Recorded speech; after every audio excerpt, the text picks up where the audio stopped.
the film look.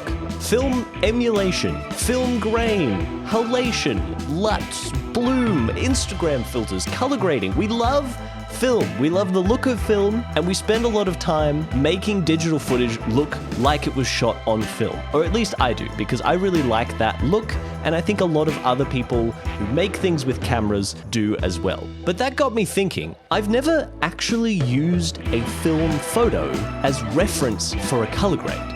I've never studied film photos or film footage and tried to match it accurately. It's always been a stylized idea of what I think film looks like, but not what it really looks like in real life.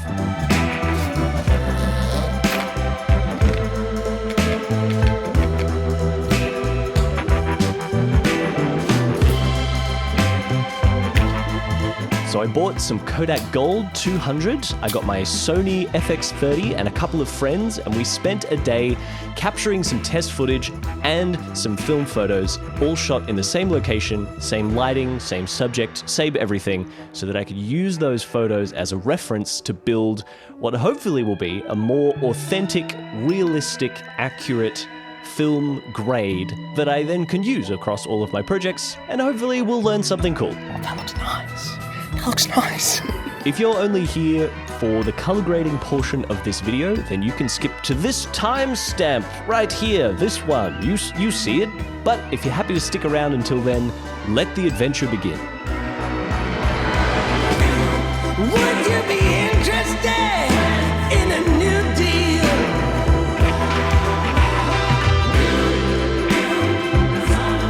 Would you be interested? Would you be? Welcome to Determined to Fail. My name is BJ, I'm a filmmaker and a dancer. In this video, I'm joined by my two friends, Annalise and Candy.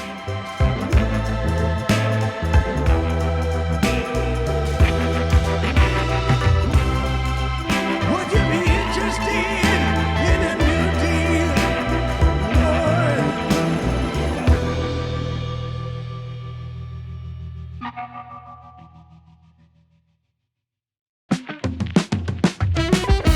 So many cameras. The location we're shooting at is called Camperdown Cemetery. It's in Newtown in Sydney. It's very cool. It's a historic cemetery for the churchyard there that's also just been turned into a public park, and you can just walk around. In terms of gear, we're shooting Kodak Gold, as I said, on my dad's old Pentax P30. I made a whole video about this camera and learning to shoot with it for the first time, so you can check that out if you're interested. And we'll be shooting all the photos with a 50mm prime f2 lens for the Pentax camera. And for video, I'm shooting Sony S-Log3 10-bit on the FX30, and I'm using the Sirui 50mm anamorphic lens, mostly because I just think it's cool, and I don't get many opportunities or excuses to shoot anamorphic, so I went with that, and also because it's a 50mm, so it kind of matches. The Sirui does end up looking wider though, because of the way that anamorphic stretches, so it ends up being like, oh, hang on, let me do the maths. Yeah, so I think it ends up being more like about a 37mm in terms of width, so a similar focal length and compression, just with a bit more room on the sides because of the anamorphic D-squeeze.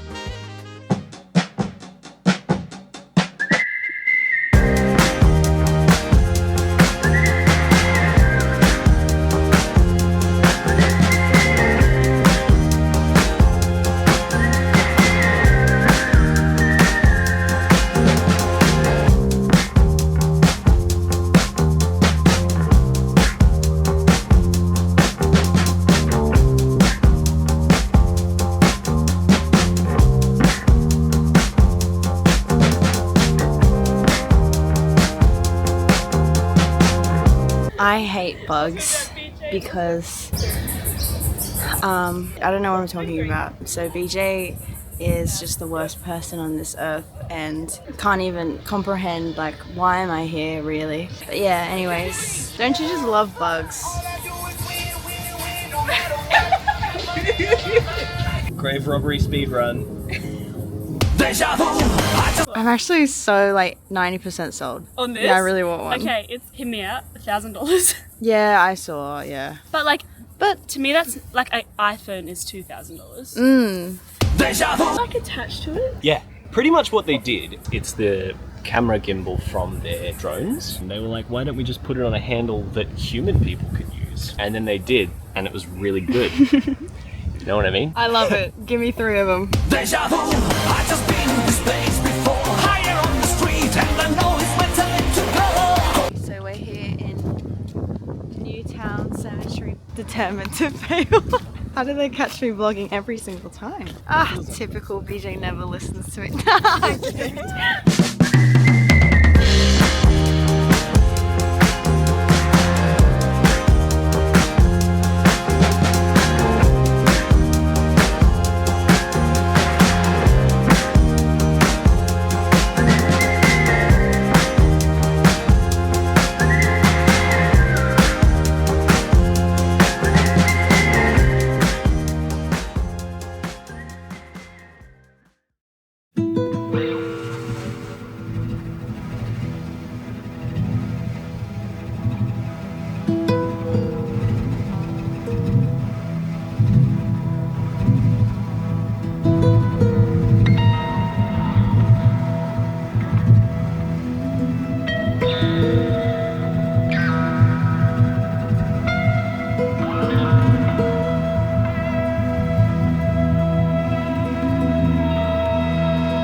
Just finished. How do you feel? I feel kind of tired And hungry. and hungry, but very excited to see what the photos look like in the Left, footage. right, straight. What are we looking for? Maybe we just sit in the middle of the street. I reckon that's right. Oh, okay. With all our test footage captured, it's time to jump into DaVinci Resolve and do some color grading. And I'll warn you, things are about to get very nerdy, so grab a cup of tea because we're going to be here for a while. So here we are in DaVinci Resolve. I'm going to take you through my grade node tree here, which I promise is not as scary as it looks when we get into it. Oh, hell no, man. What the This shot was going to be my hero shot to kind of explain everything, but this shot ended up being quite difficult to match to the photo, and I'll explain why a little bit later. So instead I'm going to use this one because this ended up being one of the closest matches in terms of exposure between the photo and the footage. So we'll use this shot to explain what I've got going on here, and then I'll give you some more examples and show you some of the cool things that I learned about film from studying it like this. My color grading kind of process is very much inspired by Danny Gann. He's an amazing YouTuber who teaches color grading on YouTube for free, and I've learnt most of what I know about color grading from him, so I highly recommend you check him out. The grade that I'm using today is completely available in DaVinci Resolve for free. I'm not using any plugins or any of the paid features in DaVinci Resolve, unless I'm forgetting something. But for now, we're going to jump in and I'm going to show you what I did. So starting off with my color space transform here, this is just taking the footage, which is in Sony S-Log3, and converting it into Rec 709, which is my display color space. You can do this a few different ways. I like to do it this way because then I can control exactly what happens before and after the color space transform, but there's lots of different ways to do that. So I'm going to leave that turned on and we'll cover all of the nodes before the color space transform first, and then I'll get into what's happening after. First up, again, this is one of the many Danny Gann tricks in here. I'm just preserving my highlights a little bit here. I've just qualified out the very brightest parts of the image, and I'm just making those a little bit darker, just so that we don't run into any clipping issues. So we'll turn that on.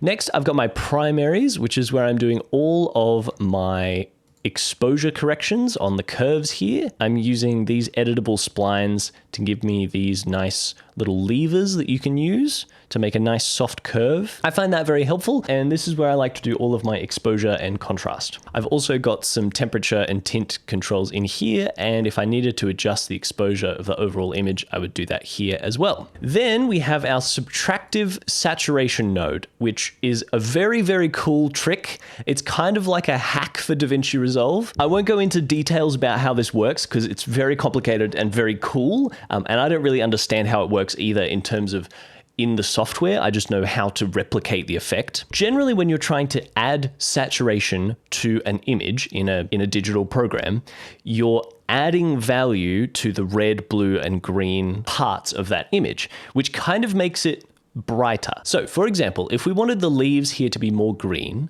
traditionally we would come in here and we would use our saturation slider and drag it up. You can see on my parade scope down here, it's kind of adding green in the middle. It is subtracting some of the blue as well, but you know, in general, it's adding color, and that can kind of override the footage. It looks, you know, digital, which is, I mean, that's what it is.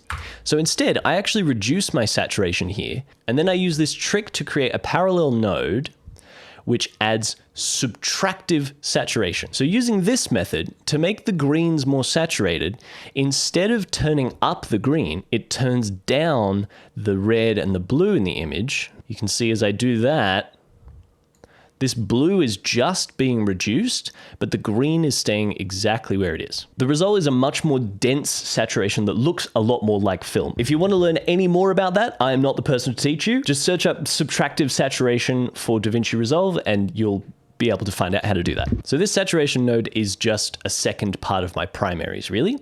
Now we're going to move on to the secondaries, which is the main area that I'm going to be shifting the colors to get closer to this film look that we're going for. Number one is my skin tones. Kodak Gold has this really beautiful golden saturated color to the skin tones.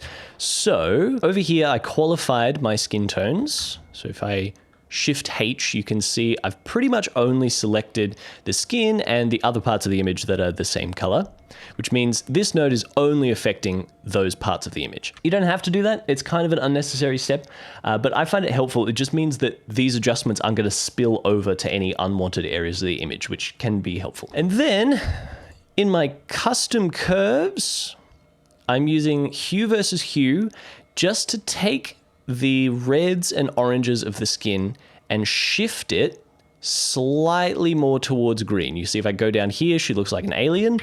You have to be really, really subtle with this effect, because if you go too far, it just looks green. And if you don't go far enough, the skin tones are a little bit too pink, and it doesn't necessarily match the more golden hue that you get from Kodak Gold. I've also added some saturation into the skin tones here. So we've taken it a little bit down towards green, and then we've bumped up the saturation. You can see if I don't do that, her skin just kind of fades into the background. I forgot to say this in the recording, but I also warm the temperature up a little bit and add a bit of magenta into the tint here as well, just to dial in the exact tone that I'm looking for in the skin tones. So once we've done that, I come over here to my greens, and I'm using the same trick here, no qualifier, I'm just using the curves to take all of my greens and shift them slightly more towards blue. And the way I'm doing it is I'm rolling it off a little bit here with the curves. So the parts of the image that are more green, I'm making closer towards blue.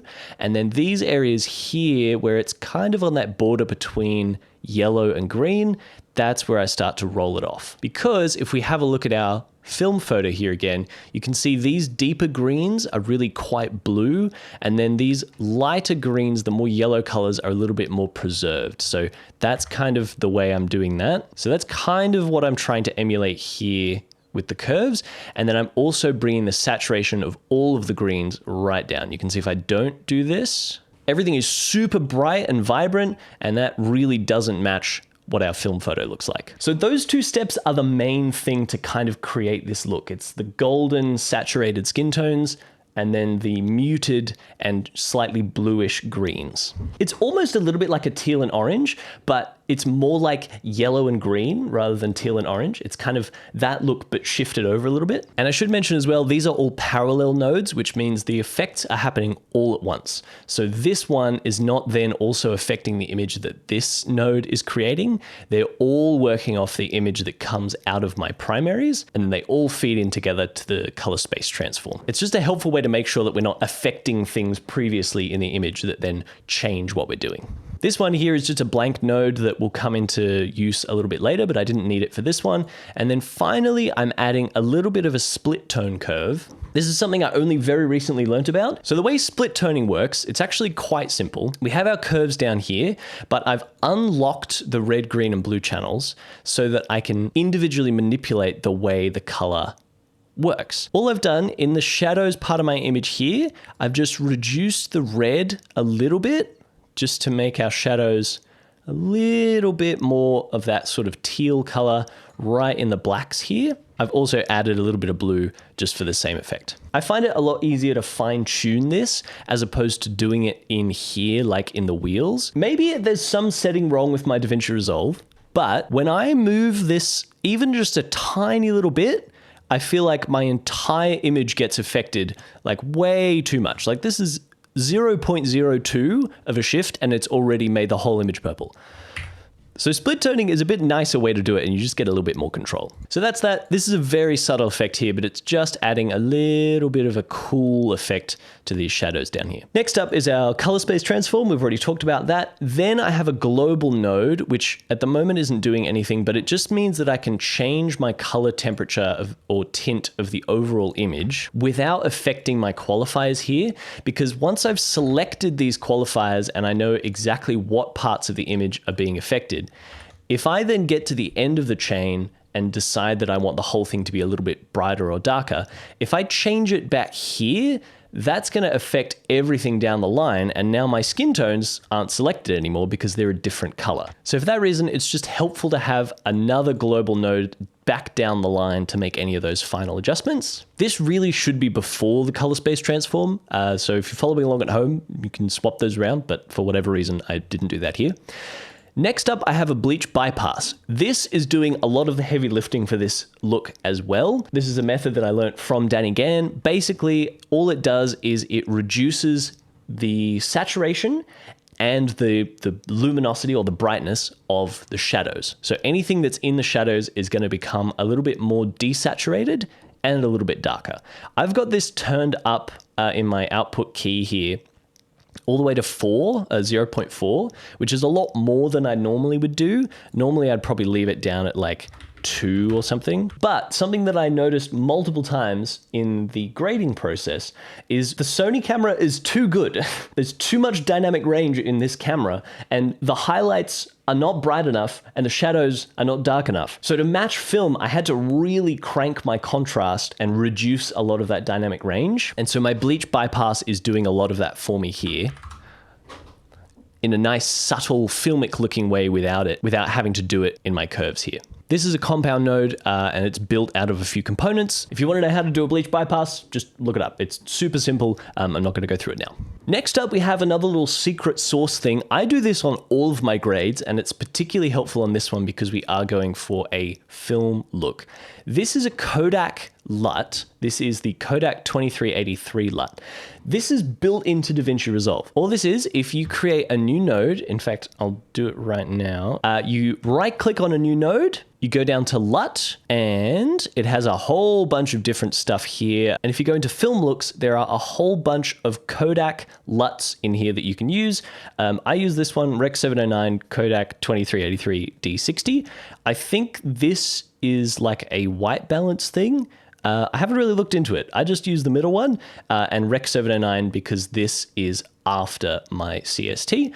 And you can see it's way too intense there. So for this grade, I had it turned down to 0.150. And it's just a subtle little bit of contrast mostly, and a little bit of a color cast mostly in the shadows. Honestly, I just throw this over everything. And in fact, I can pretty much guarantee you this LUT is probably thrown over this footage that you're watching right now. It looks great. It's like a super easy, quick way to get just a nice subtle look to your image. Yeah, it's really handy. And because we're doing a Kodak grade, I thought that would be handy. The 2383 LUT is meant to look like Kodak 2383, which is a cinema film. And obviously we're shooting a photographic film, so it's not quite the same, but I found it helpful and I found it did help my image to look like what I was trying to reproduce, so we went with it. Okay, we're nearly there. 3 more nodes to go. This one is just a very, very subtle blur. This radius blur here, and I'm increasing the blur ever so slightly. The default is 50, and I just have it on 51 just to take the very... I don't even know if you'll see it. Maybe if we zoom in on the hair here. No, you can barely even tell. It just takes the very subtle digital sharpening edge off the image. It just makes it look a little bit more believable. And then lastly, we have grain. Here I'm just using the inbuilt film grain effect in DaVinci Resolve. I'm fairly sure that effect is available in the base version of DaVinci Resolve, unless I'm forgetting something. I dialed in the settings a little bit. I went with 0.7 opacity, 0.3-ish with the texture, and I cranked the grain size all the way down. I've got 0.3 for texture, and my grain strength is about 0.42. The only problem with this is my grain size I have cranked all the way to the minimum, and you can still see, if I zoom right in on Candy's face here, if I compare this fake digital grain to our photo, you can see there's just no way. Like if anyone is going to be able to tell the difference, the most obvious thing is in the grain. The film grain is so much finer and more detailed than the digital grain.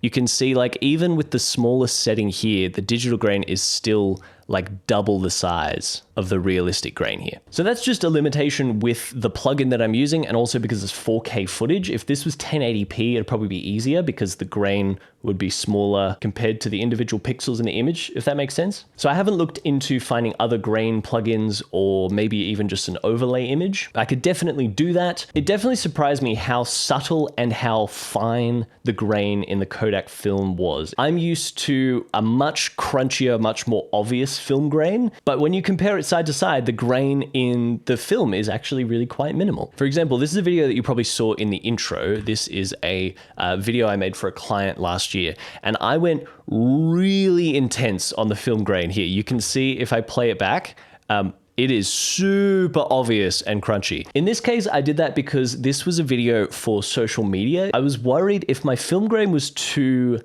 subtle, if people were watching this landscape video on a vertical phone, you know, this tiny little window, it just wouldn't be noticeable. So I went really over the top with it to make it super obvious because we wanted that really gritty, like action film look. But it's interesting now, having paid such close attention to the real film photos, grain is really a lot more subtle than that in real life. Man, this video is gonna be long. All right. And our very last node here is a halation node. I have not been using this. I'm not super sold on the inbuilt DaVinci Resolve halation effect. It just seems to kind of outline everything in the image, not just the parts that would be affected by halation. And I find it difficult to dial in, so I just didn't use that. You can see in this film photo here, there is some halation on these highlights here. So it is definitely a somewhat noticeable part of the image. However, one thing I noticed with the Sure anamorphic lens that I was shooting this on, it's not the most expensive high quality lens in the world, and you can see it actually kind of adds this natural halation anyway. I think that's just down to it being a fairly cheap lens. The weird like chromatic shift that the lens did was about the same as the natural halation of the film, so I found I didn't even need to add it. I also feel like halation can look really good, but it's often really overdone as well. I don't know, it's like a stylized, artistic, over-the-top version. So we haven't added any halation to these. And yeah, that's the final look. Here it is, same grade on the close-up versus the image. Matching these were fairly straightforward because the exposure between the film photo and the footage was really, really close. This close-up for Annalise is the one that I was going to kind of base the grade off, because this was our first like proper close-up shot. But the problem I ran into, I was kind of intentionally overexposing my Sony footage on the day because I knew that would give me the maximum amount of dynamic range in my shadows, which was all very well and good until I looked at the film photos. And unfortunately, even this one that we took in the sun, the film photos came out pretty underexposed. And because of that, there's kind of no detail left in any of the shadows. Now, that's fine, and it's kind of a stylized look, but because my footage looks like this, in order to match them, I had to really crank up the contrast, and even then you can see this version is still a lot brighter in the shadows than the film photo. So it actually made this shot in particular really, really difficult to match. And part of it is because there's this interesting shift that happens with the film where if something is underexposed, it kind of goes this like muddy, reddish blue color. This was a shot in another area of the graveyard, and you can see this kind of green like moss that was on the graves. They're really green, right? And the green really pops in this photo. But if we go to this photo, these gravestones, it's the same headstone as this photo, but it looks black or even like slightly red almost. And I think this is to do with when the film is underexposed, the saturation of the shadows, particularly in the greens, seems to just kind of disappear. You can even notice it here if you take a look at these graves here. The red like lichen is pretty much just gone in the underexposed areas. Whereas on the Sony footage, you can see it's really quite obvious and very saturated in the footage. This is what it looked like on the day, but because the photos were underexposed, all of those details in the shadows just kind of disappeared. So when I got partway through the grading process, like with this one, for example, I decided instead of trying to match exactly what the photo looked like, I tried to imagine what the photo would have looked like if it was slightly brighter in the shadows. So for this shot, I ended up using this one as my color grading reference. And so we ended up with something a little bit more like this. If I compare that to the photo, it looks completely different. This one is a lot darker, a lot more washed out in the shadows, a lot more red. But if I compare this shot with this photo, it looks pretty much the same. And this is what it looked like on the day. The gravestones were this bright green color.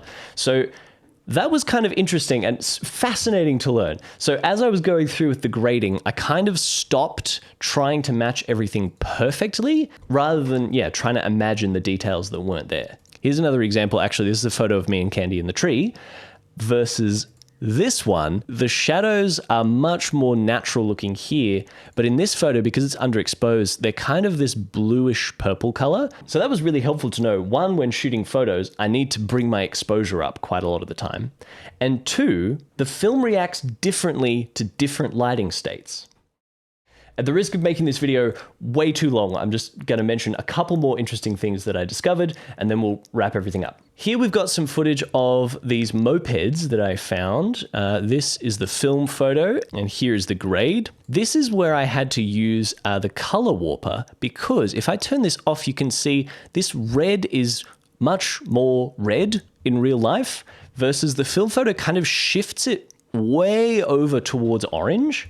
And so I had to use the color warper and just move that red spike there you can see on the waveform over a little bit to shift it a little bit closer to the orange that it was presenting in the photo. Same thing here. You can see the moped was a lot more red in real life. So I had to shift that over, which was interesting. And another similar thing with this jacaranda tree, this is the film photo. If I switch over to the footage, which I've matched, and turn off my color warper, that's what the tree looked like in real life. It was this bright blue purple jacaranda tree. But in the film, it's shifted all the way to pink pretty much. So I had to very drastically, you can see this crazy shift away from blue here in the color warper. I also brought that hue down and I desaturated it as well. This was probably the biggest color dramatic shift that I noticed in all of the grading. I don't know what that means. I just thought it was interesting. This one is a lot easier to match because there's so much more detail here because it is so bright. Again, it's the same kind of stuff. Shift the skin tones towards yellow a little bit, shift the greens towards blue a little bit, saturate the skin tones, desaturate the greens, and then just expose for eye. This is another shot that I was really happy with. So there we go. We've got the film photo there. It's quite bright and a little bit washed out. So I kind of tried to emulate that a little bit in this shot, and the same here for the close-up. This one I still think is maybe a little bit too cool. It needs to be warmed up. Maybe just a little bit. And lastly, this is another shot that I think turned out quite well as well. There's the film photo, and here's the grade. Fun little lens flare down there. I'm not entirely sure if that's from the lens or if it's on the film itself. I think it's from the lens because it's kind of circular, but not sure. Oh yeah, and then we have this shot in the alleyway as well. Where is it? There's Candy with her arms up, and there's the film photo. This one again, exposure-wise was really similar, which made it a lot easier because I was matching directly to the colors that were actually there, not trying to imagine what the colors would have been if the exposure was correct. Well, that just about does it for my little color emulation challenge. A huge thank you to Annalise and Candy. I'll put their socials somewhere so you can check them out. They're both very, very talented people, and you should definitely give them a follow. But that's it. If you have any questions, if you have any suggestions, if you are also a colorist who's done this, please let me know your tips. I'd love to learn. This whole exercise is because I love color and I want to learn more about it and more about color grading. And yeah, so anything else that you can add to the conversation would be very, very nice and awesome. I hope you learned something, and yeah, I'll see you in the next one. And if you're new here, subscribe. I make videos like this and like other stuff as well, generally about making stuff and filmmaking and cameras. So yeah, you can watch the video about vintage lenses that Annalise features in, and you can also watch the video about me learning to shoot film for the first time on the very camera that we used in this video. But for now, I hope you have a wonderful day. I deeply, deeply appreciate you watching if you got to this point. And yeah, I'll see you in the next one. Bye-bye.